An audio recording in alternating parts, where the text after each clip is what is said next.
Welcome to Boss Strength and Conditioning. Today's topic, triceps. Here we go.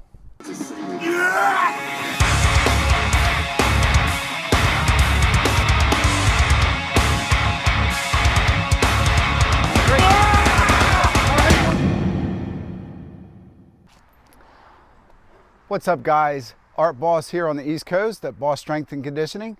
Today I'm going to be focusing on 3 tricep exercises, what I like about them, and why they've been a consistent part of my training program over the course of the last year. One of the big problems that I've always run into with my tricep training is that as soon as I started to get momentum in my training and see the gains coming, I would start to get elbow pain. Now, I used to think it was because of the volume that I was doing for triceps or the number of sets, but that wasn't the case at all. And over the course of the last year, I've really dialed in my training to help minimize and avoid that pain as much as possible. So the 3 tricep exercises that I'm going to be focusing on today are number 1, the dumbbell kickback, number 2, the dumbbell tricep extension, and number 3, dips. Now, of course, these aren't the only 3 exercises I've used for my triceps over the past year, but they've been the most consistent, and I'll tell you why in a bit. All of them hit the 3 heads or bellies of the tricep muscle, and they all stress the elbow in varying ways. So hopefully this video will help you avoid the pain if you've never had it, and if you have it, help to minimize it to some degree. So here we go. Our first exercise is the dumbbell kickback. This exercise is number 1 on my routine because it lets me start my tricep training out really feeling the muscle work while also thoroughly warming up the elbow joint. I always use very light weight to start so I can really keep the reps slow and controlled with a slight pause in the contracted or top position. This exercise hits primarily the long or inner head of the tricep, but I like to rotate my hand at the top to involve the medial and lateral heads a bit more. The hardest thing about this exercise is dialing in the form, but once you get it, you'll love this exercise. You want to start this exercise by bracing your body with your resting hand to your leg or a bench while positioning your upper body anywhere from 45 to 90 degrees to your lower body. With a dumbbell in your other hand, bring your upper arm even with your body while letting the dumbbell hang, so to speak, keeping your forearm at a 90-degree angle to your upper arm. This is the starting position.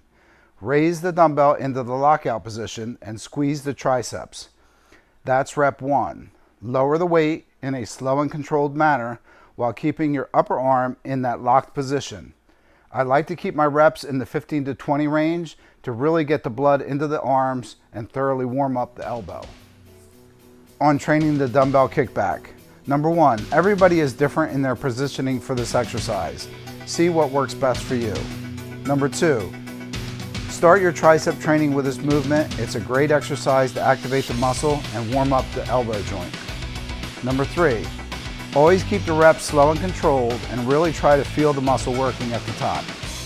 Number 4, keep your upper arm parallel to the body and as close as comfortable at all times.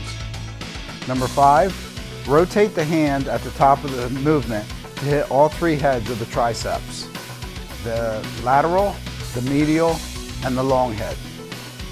Number 6, inhale on the way down with the dumbbell and exhale while raising the dumbbell. This gives you more power as you go into the contracted position with an exhale.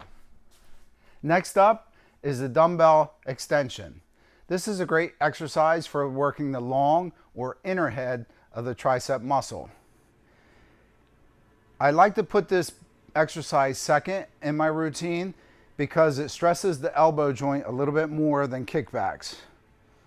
Once you get the weight into position while keeping your elbows as vertical as possible, lower the weight down as far as comfortable while maintaining a vertical upper arm. Extend the weight up and squeeze. This is rep 1. Lower the weight while inhaling and raise the weight while exhaling. I like to keep my reps between 10 and 15 reps on this exercise. Some keys to the dumbbell extension. Number 1, Place this exercise second or third in your routine because of the stress on the elbow joint. Number 2, it can be done seated to minimize back stress. Number 3, maintain body position while standing by activating your core and keeping your body locked. Number 4, always keep the movement slow and controlled. Number 5, using moderate weight is suggested. And number 6, always inhale on the downward portion of the lift and exhale on the working portion of the lift. Next up, the dips. The dips primarily hit the medial and lateral head of the tricep muscle and is a great movement to go heavy on. I like to save dips for the end of my workout so I can really hit them with all I've got while making sure that my shoulders and my triceps are thoroughly primed and ready for the coming stress. To stress the tris even more, I like to hold at the bottom or stretch position and also at the top or contracted position. This really lets me get the most out of the dip exercise. Number 1, always train the dip when you're thoroughly warmed up. Number 2, train with as much range of motion as possible. Number 3, stay as vertical or upright as possible to ensure tricep involvement. Number 4, inhale on the negative or down portion and always exhale going up or into the contracted position. Number 5, once 10 reps with body weight can be performed with good form, start to add weight. And number 6, if you can't do body weight dips, try using bands to make your body weight lighter, or chair dips, or even slow negatives with a push off in the bottom into the contracted position. That's it for today. I want to thank you for tuning into my channel, Boss Strength.